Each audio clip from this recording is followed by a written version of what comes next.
Okay, we're here and this is the final talk for today. We have Rachel Gertz with us today, and she is a coach. She is a consultant for global companies, not only local here in Vancouver. She's going to talk to us today about the Stakeholder Alchemy. So let's hear her out, and thank you very much for sticking with us the entire day.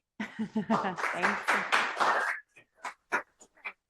All right, everyone, this is the last talk of the day, and I am going to make this most interesting thing you do today, okay? We have a half an hour. We have had a long day. You folks have been beautiful, showing up, doing all of your things. You're delivering, you're making stuff, you're doing stuff. Thank you for being here today, okay? So I am Rachel Gertz. I'm the Director of Delivery and Growth at Louder Than 10, and for 15 years, I have been helping teams, mostly agency teams, try to create systems for operations and project management that have a human heart. So today, what I'm going to talk about is actually something very human, even though we're talking about economics and stakeholder conflict. How many of you have ever had a stakeholder conflict? Ever in your life? Does this look familiar to you? Put your hand up if you've ever had anyone tell you this before. And I'm not even saying, maybe it's not a client or a teammate. Maybe it's just your child or your pet. Maybe your dog is very unhappy with you. Okay, so we have all walked into the room and had a situation where someone said, listen, I'm not happy with this direction. And this feels terrible, right? You might have like a stakeholder who's basically just swooping in and pooping on your entire idea, right? Have you ever had this? Swoop and poop, yeah, feels gross. It doesn't matter like what you do, this type of thing is unavoidable. I wish that I could just tell you this whole talk is going to be like, this won't happen when I'm done this talk. That's not what this talk is. I'm going to tell you a little bit more about what this talk is about. So over the course of the 15 years where I helped 400 agencies deal with not just conflict, but systems issues, operational issues, the thing that I have to kind of give away here is that conflict is completely normal, right? We know that conflict is normal, but we have this idea that if we could just smooth things over, if we could just have better alignment, if we could just have these tough conversations, then everything is going to be okay and we're not going to have conflict. But the thing about conflict is that it's actually a currency exchange. And I'll talk about what I mean in a little bit. It's a negotiation about what you actually care about, okay? Does that sound like anything you've experienced before? All right. So there is this myth, right, that people are difficult and that some stakeholders are just impossible. But nobody here in this room, if I was like, okay, what's your name? Okay, so if I walked up to you and I was like, listen, I know you don't want to hear this, but you're inherently difficult, what would you say back to me? Try to defend myself? Yeah, absolutely. Why? Make things easier between us, not to have pre-assumption about me. Yeah, because I don't know your motivations. How could I possibly understand you as a human if we haven't sat down and I understand what you care about, right? So the thing is about people is that when they're protecting something valuable, they're feeling like they're not being acknowledged. And that's where conflict arises, right? So what they might do is try to control the situation or escalate the situation, depending on how threatened they feel. So if I said, hey, what the heck are you doing in this conference room right now? How much of a reaction would you have if you were like feeling like, I just don't know you? Would you be like, oh, that's fine? Or would you be like, hey, I belong here? What would you think? I try to see where you are coming from. Okay. Just to de-escalate, not to escalate. Yeah. That would be my approach towards healing that. Okay. All right. He gets it. This thing gets it. Okay. So let's talk a little bit more about this. So I'm going to tell you about something called personal currencies. Has anyone ever heard of personal currencies? Okay, you have. Oh, you can't talk anymore. No more of that. Just kidding. Okay, so for those of you who have not heard of personal currency, do you know what regular currency is? Just checking. Yeah? Okay, so we each have a personal currency and there's all kinds. This is not a complete list, but we are motivated. Things that we care about that are valuable to us are these types of things. So we might have some kind of core support around status. So we want to have authority in our decision making. We might want to have an outcome that we can shape or influence. We need control over the situation. We might crave recognition. So it's like, hey, pay attention to me. Sometimes I feel that way. Connection, right? I want to belong. I want to feel like I'm in the right conference room, for example, right? Autonomy. I want to try something. Give me the freedom to try and experiment. Maybe it's competence. Let me prove my worth to you. Or maybe it's security. Don't take away my footing, right? I need to feel like I have stability here. So we probably have more than one currency that actually shapes us. If you take a look at this, does anyone want to volunteer? Like someone they know, it doesn't have to be them, but like what's a personal currency that you recognize up here that you're like, oh, somebody I know has this one. Anyone? Authority. Okay, authority. And how does that show up? I want to be the boss. I want to be the boss. Okay. Anyone else have that one? Okay, you're the only person. I'm kidding. Okay, so we have a few different currencies. And these types of currencies, I want you to kind of think about like your stakeholders, right? So each one of the people in the room, when you're having these meetings, are going to be expressing various currencies. So the thing about this is it's not personal, right? We often get into these places of conflict and we're like, oof, this feels personal, but it's actually more structural. And things like competing KPIs or just like a lack of clear authority and resource constraints can kind of create more of these places where conflict can happen. So the idea is like people are just acting the way they act because of this programming. We've been talking a lot about AI, right? And we think we're so different. We're humans. We have feelings. Yes, we do. But a lot of our programming actually comes from somewhere else. So conflict comes up when these currencies get devalued. So basically, like I'm not acknowledging what you need, or I'm overspending because I need to feel safe in my environment, right? So can anyone think of an example where you might know someone who has overspent their currency? What would that mean to you?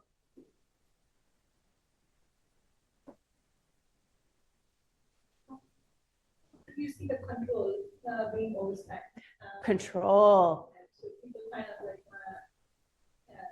protect. Yes. Right? When they, and then so they kind of like put some additional barriers to kind of stop you to influence the decisions around what they want to control. Yeah. If you, thank you, that's brilliant. If you sense that someone is going to be stepping up in your meetings, they are going to take control of the meeting, then they are overspending that personal currency, right?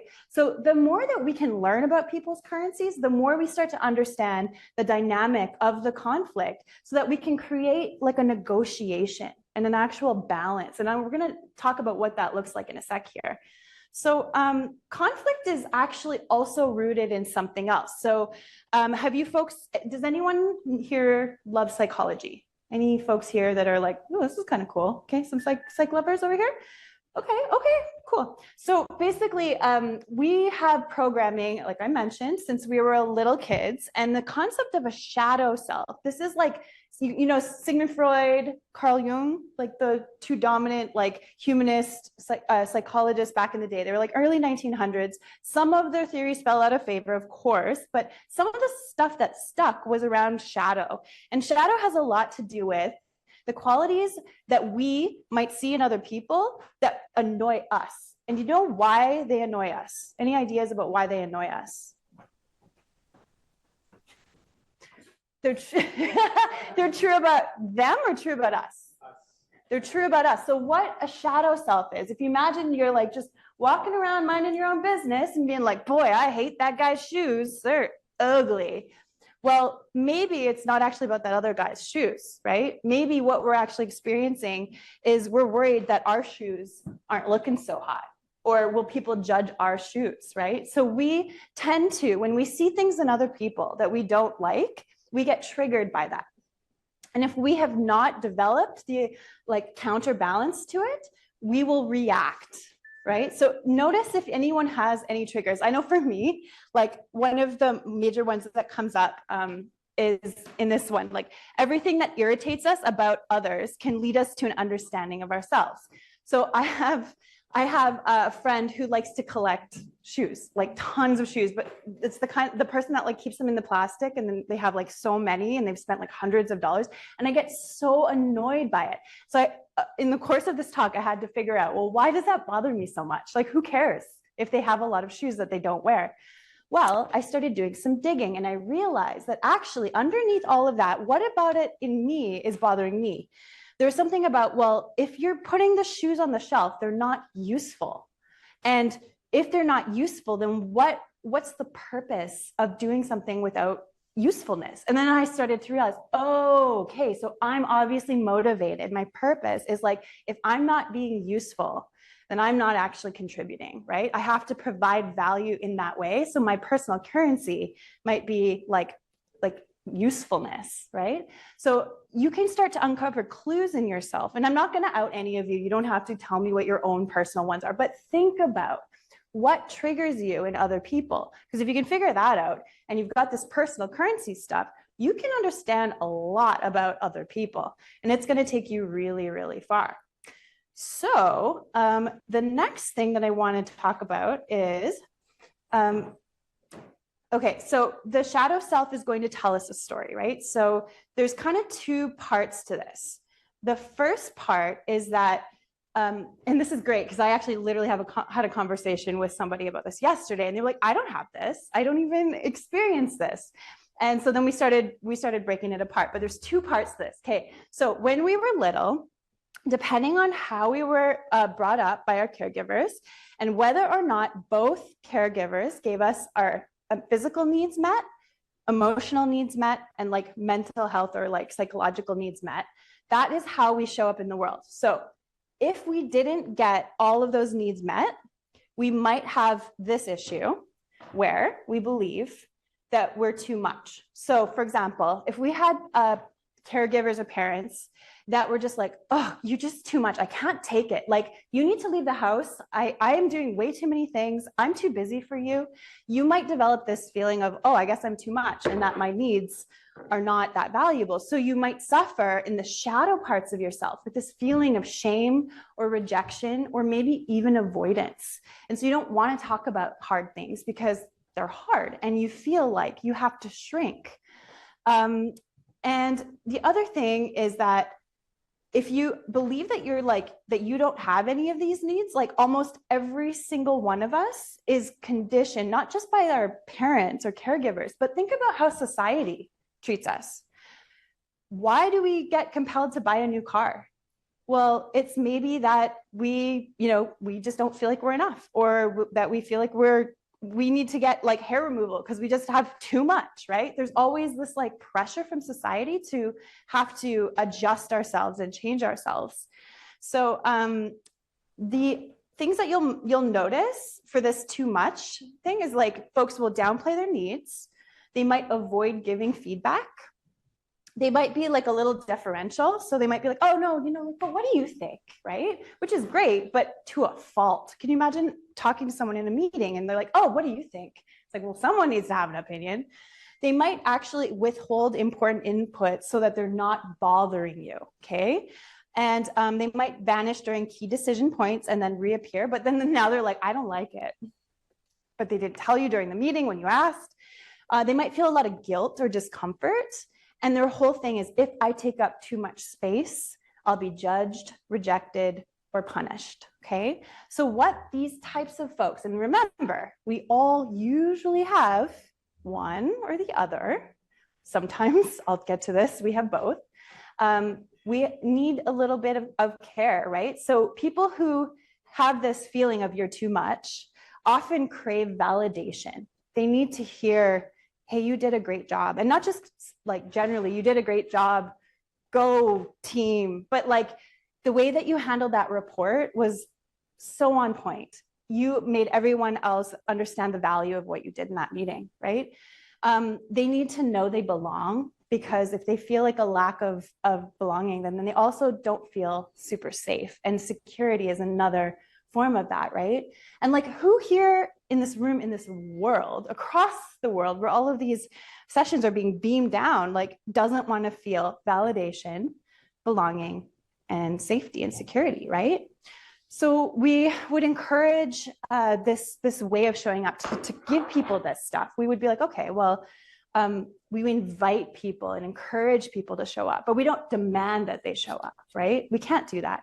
We would want to give them room and space for their voice to come to the front. So we'd be like, you know, like Jen has a great thing to say. Let's give her a minute. Let's encourage her to take up more space.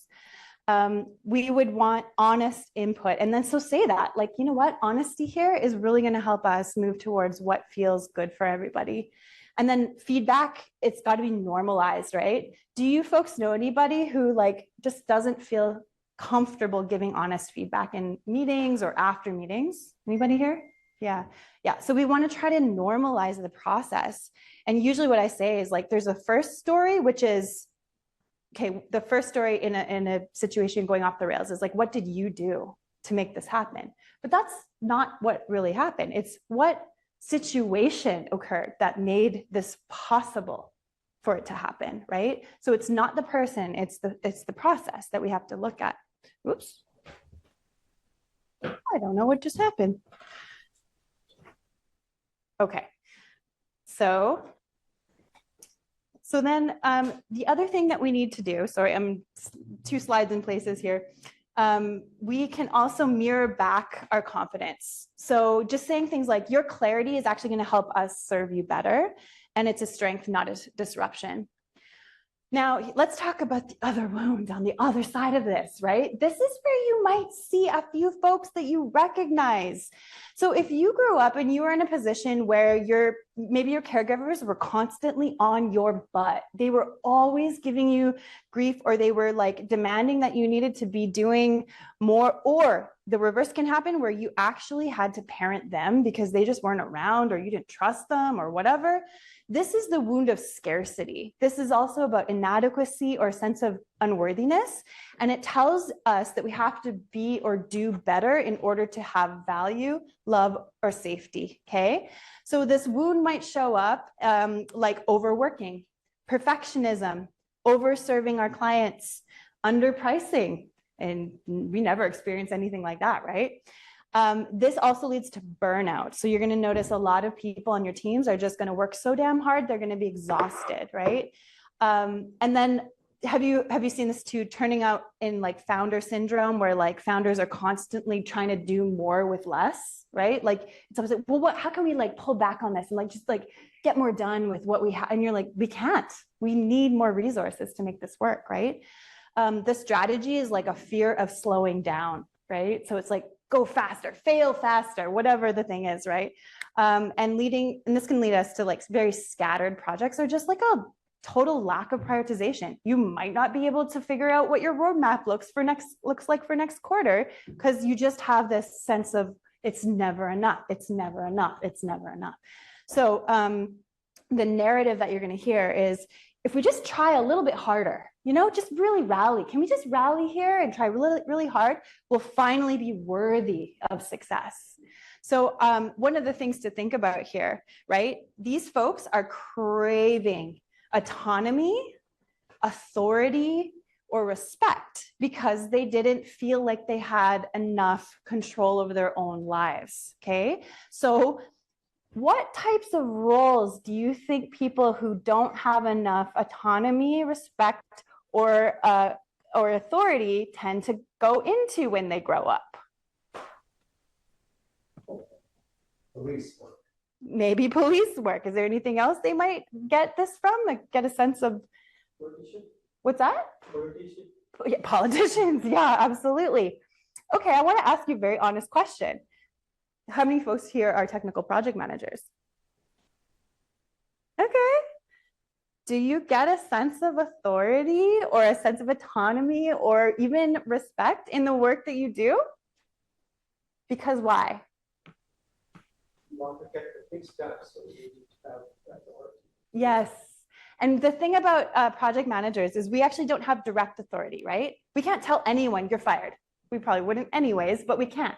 We have to lead by influence. We have to get people to love us and want to work for us, right? So we kind of have this really beautiful balance of doing both this like, yeah, let's get things done, but also probably wanting authority, wanting to be respected. And we can fall into this role if we're not careful, right? We have to be very cautious because there's nothing wrong with this. Like I said, everybody probably has one or the other, or if we're really lucky, we might have both.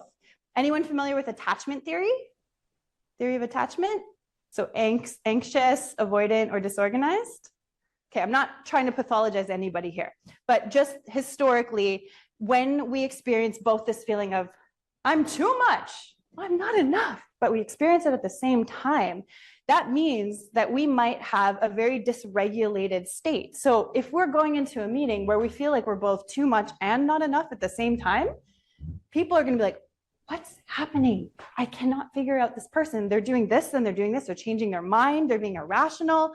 They're angry. Now they're sullen. Like does anyone ever, have you met folks like this?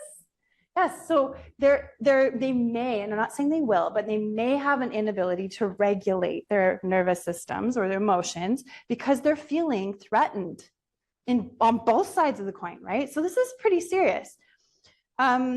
So what I want to draw your attention to here is that we have basically established like a flow diagram where we start with a core wound, right? So we either have this too much or not enough, sometimes both.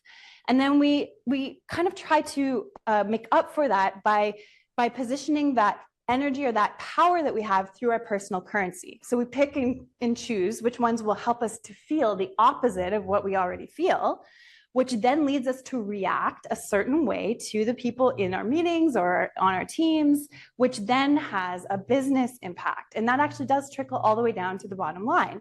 So this is really important stuff for you to understand. It's not like a nice to have where you're just like, yeah, I suppose I could get to know like Steve a little better. This will actually change the way that you show up because you're going to understand the psychology of the subconscious ways that people are acting, right? It's not just going to be the surface level stuff. So I think the thing that I think is really interesting. So Carl Jung said, until you make the unconscious conscious, it will direct your life and you will call it fate. So we have to surface this to understand, because remember, it's subconscious. We often don't know we're operating this way, right? We're just living our lives and then we're trying to get stuff done. And then we don't know why we're so motivated by the way things are. So the final piece of this is we want to put it all together, right? Obviously, this is really key. Otherwise, why are we here, right? So coming back to this position where we're not happy with the direction. So I just want to ask you a couple of questions. Who would probably say this? Like if you were with somebody in a meeting, what type of role would probably tell you this? CEO. CEO. Why would that be? Because they feel that it's their right to tell you that. Right. Okay. They have a right to tell you that. Okay. So let's think about this. If we were going to look at the CEO or the director, what would their wound probably be and why? Like I'm giving you some hints because we're tight on time, but why would they have potentially a not enough wound? Any ideas? They always feel that they're doing less. Yep. Things are less as compared to what they might be thinking. Yep. They're trying to make up for something that they're perceiving as lacking, right? They have to drive things forward. So they have this wound potentially of not enough. And then the team, right? What's going to happen to your team if you constantly are pushing them, right? The team burnout thing. So how would somebody in this situation probably show up with their team? Somebody like this, what would they probably be doing with them, to them? There's some hints and clues. The CEO, yeah, the CEO. They would always challenge them even when the work is quality. Yeah, so it's not good enough. Yeah, the work, even if the work was good or was enough, which again, how are we defining what's enough? There would still be a challenge where this this person would be like, it's not going to ever be enough. And you've probably all either worked in companies like this or you know about companies like this. It's never enough, right? And I'm not trying to demonize it because there's room, like in this beauty of unearthing the subconscious of it. It's like you find what your balance is. You find where that actual happy medium is between not enough and too much, right? It's an equilibrium. So if we look at this currency, there's some hints here, but is there anything else that you think that this currency could represent? I'll just go back to the currency slide so you can see. What would this person probably be experiencing? Lack of control. Okay, control, yeah, probably. Yeah, status, would they be like, I need to feel like I am the person you're gonna talk to? Anything else on here? Competence, yes, absolutely. Because if they can't prove to you that they know something, right, then they have no reason to be telling you to move faster. So this is absolutely another thing to be thinking about. Okay, so we're winding things down. We've got a situation where we can now diagnose our stakeholder. Again, keep in mind, like everyone's different, right? There's no way to like just walk away from this and be like, good, I did a great job and that's it. It's work to keep the conversation going and flowing through this. But what this person might be looking for is, oh, it sounds like you're trying to keep things on track, right? Like you say to the CEO, let's uncover your priorities and needs for design and quality. So you're trying to honor their authority and influence. You're trying to give them a sense of control and decision-making. You're trying to allow them to feel authority in that thing. So I have a few more resources that come after this, but I'm gonna wrap it here. Oops, I'm going to wrap it here. Does anybody have any questions, or do you want to talk about a stakeholder situation? Do I have time, Heather? Any questions coming up for you now that you understand how these two things, not enough, too much, and the personal currencies come together? What's the best course of action to deal with such stakeholders who are insecure from their childhood or from the reasons for that? But we have to deal with them on every day, right? So everybody is not brought up or grow in a very good environment, right? Yeah. So for us, we need the work done. Yeah. Get the work done. Yeah. But and then at the same time, we have to deal with that kind of behavior. Right? Yes. What is the best course of action, step by step, if you can tell something? Have you folks heard of psychological safety in the workplace? Yeah, everyone's heard of it.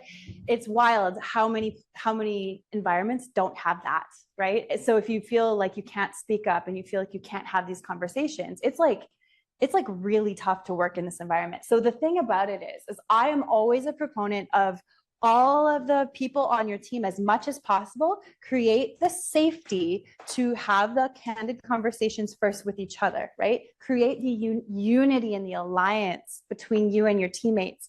And then what you want to do is you want to come in a very gentle, non-direct way to say, actually, I will just show you some fantastic slides that might help you with this. So this one way is called, have you heard of the non-violent communication technique? Okay. So basically, it's a simple way of saying, this is what has occurred. There's no like judgments or criticisms at all in it. State what you feel about that situation, not what you're actually thinking about it, but what it's making. I feel disappointed when, or I feel worried when. And then what need do you actually have, right? So that you can make a request. So how would you actually help meet that need? So when someone is dealing with insecurity, it's definitely going to be a difficult pathway because you can't be their therapist, right? But you have a team that is bound together, and you can start by getting them to shift focus on the things that do give them security, which are clarity around the goals and like a clear pathway, and then giving them a sense of, here's path A, here's path B. This is what each one yields. What would make you feel, and give them the word that hits, whatever that word is that gives them that sense of security. What would make you feel most safe? What would make you feel happiest? Whatever you sense. That's what I would recommend. That was a great question. Awesome. I think we don't have any more time for questions. Haba, should I turn it over to you? We'll check quickly if we have anything online. All good? Yep. So I think we're done. Oh my God, how I'm gonna beat that. Thank you very much, Thank you Rachel. so much. That was Appreciate really it. good. Thank you. It's good to know that we have other currencies to take care of. Yeah, right? totally. Thank you very much, Thanks. everyone here and all over, in Seattle, the Bay Area, New York, and India, I believe, and any global community or attendees, out there. And now we are done. We're gonna jump back to the closing note with our founders. So back to you, Michael.